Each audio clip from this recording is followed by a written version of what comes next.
Tonight, guys, Milton showed you a video, and I know they've been talking about, this whole karate, kung fu kid, never back down, and I think Cindy has been talking about, I think in hope or something, and, trusting God for hope and all that. And what's funny was, Milton was saying earlier, a little few sentences that he said,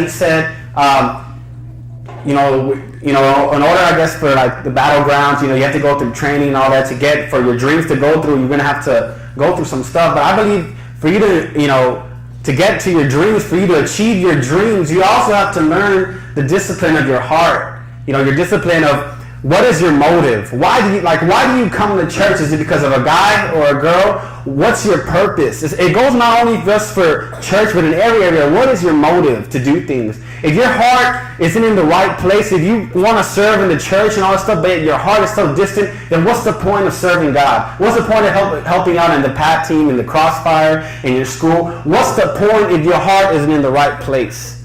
So tonight, like my title says, is Heart Check. And I'm going to be talking about King Saul. All right, for those of you who don't know, he's the first king that Israel ever had. Before that, there was judges. Samuel was pretty much the last judge, and after that, he passed it on to Saul to be king. Before Samuel, we know people like Samson. Samson was a judge. They didn't have a king at that time, the Israelites, until finally the Israelites started complaining and whining. If you ever think about it, Israelites are the most annoying people that you'll ever hear about. They were always complaining. Out of Egypt, out of that, they are freaking annoying. How many of you have ever met someone that's so annoying, like you want to punch them in the face sometimes? Some of you are like, I'm sitting next to them. Okay? I hear Georgie's annoying. It's okay. It's funny how George Carvalho, he was talking about people that are super over spiritual. You know what I'm talking about? Like he said this morning, people that will just talk Bible to you all the time. They're they're not real with you. And the reason I'm talking about this is because I'm not gonna say her name. There's this girl that I know up north that it's not my girlfriend. She's not annoying. She's a blessing.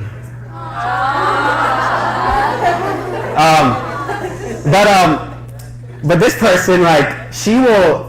Have you ever met someone that will just talk to you till your ear wants to come off? That's all they do. They just talk, and you only say one sentence. That's all you say in the whole conversation. It's not even about you. It's all about them, about their life. So this girl, every time I talk to her, well, I don't talk to them. I try to avoid her. Just kind of hey, and I walk real fast. How you don't want to really. There's some people that you don't really want to talk to. You just kind of a quick hi and leave because I don't know. You just don't want to have a conversation. That is with her. And she'll talk to me about God and blessings and her and her boyfriend are one day going to do this whole worship project together, and they're going to lead worship together, and 30 minutes later it's still about them together, and I'm like, dude, shut up, you know what I'm saying? And so these Israelites, they were complaining, they wanted a king, because the nations around them, they all had kings except them, so they wanted a king, so they were pleading for Samuel, we want a king. So Samuel goes and he talks to God and says, God, what should I do? And God says, give them what they want. But God also tells them the things that's going to happen when you ask for a king. Okay, and he tells them a whole list of bad things that's going to happen. The king's going to want to take your kids for the army and all this stuff. That he's going to want to take your land. He was already saying things that they were going to experience because they wanted a king. So you know what? Samuel gets a king, and the king is Saul. And Saul, Samuel's like, who is it? He's wondering who it is. And Saul, they find out that Saul is a good-looking guy, kind of like this guy right here. Oh, gosh, guys. But yes, Saul was a good-looking guy.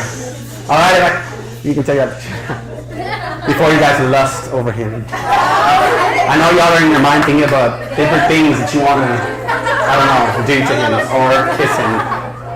All right. So Saul, yes, the Bible describes Saul as a good-looking guy, and he was a tall guy. He was a tall, good-looking guy, and he was from a tribe called Benjamin. But the thing was though is that tribe was actually the cheapest tribe out of all the 12 tribes. It's like the tribe that you don't want to be in. It's like the gang that always loses in a fight kind of thing. Okay. You know what I'm talking about? Some of you know what I'm talking about in your school. Or back then when I was in school, that's how it was. So God, God decides, make Saul king. And it's awesome. The first impression, you hear about Saul, this great-looking guy. He's super tall. He looks and he acts like, you know what? He got it all together. And if you go to 1 Samuel chapter 10, verse 9, this is already when Samuel anoints Saul. Samuel, anoints Saul to be king. And this is what happens. It says, as Saul turned to leave Samuel, God changed Saul's heart. And all these signs were fulfilled that day. And it goes on and says, when they arrived at Gibeah, a procession of prophets met him. The Spirit of God came upon him in power, and he joined them in their prophesying. When all those who had formerly known him saw him prophesying with the prophet, they asked each other, what is it that this has happened to the son of Kish? Is Saul also among the prophets? So right off the bat, the moment that he walks away from Samuel, God already changes his heart. And after that, he meets these prophets. He's already experiencing God. He's prophesying with them. It's an experience. And we all know what an experience is. We've experienced it at youth camp, at spring break camp, at convention. But tonight, my first point is it's the spiritual check. You see, Saul was anointed king. Saul had it all. But you have to understand something. We can never rely on just experience. We can't rely on just coming to church for the experience. We can't just wait till we go to youth camps or youth conventions so I can get the heebie-jeebies, or I can, speak in tongues, or I can do all that, because our relationship with God is a continuous thing. All right? You say, I want to grow in God. I want to know more about God. Then you have to do your part. You can't always rely on an experience. You can't always rely on what a big place, a convention or a speaker says. You can't just rely on just the experience. And if your relationship with God is true and it's firm, your experience is going to be continuous. So a lot of times, we want to serve God when everything is going right. We understand that. You only serve God when you're feeling His presence. You only serve God because everything's right going. But my question is to you is, what do you do when you serve God when everything else falls? What's going to happen then?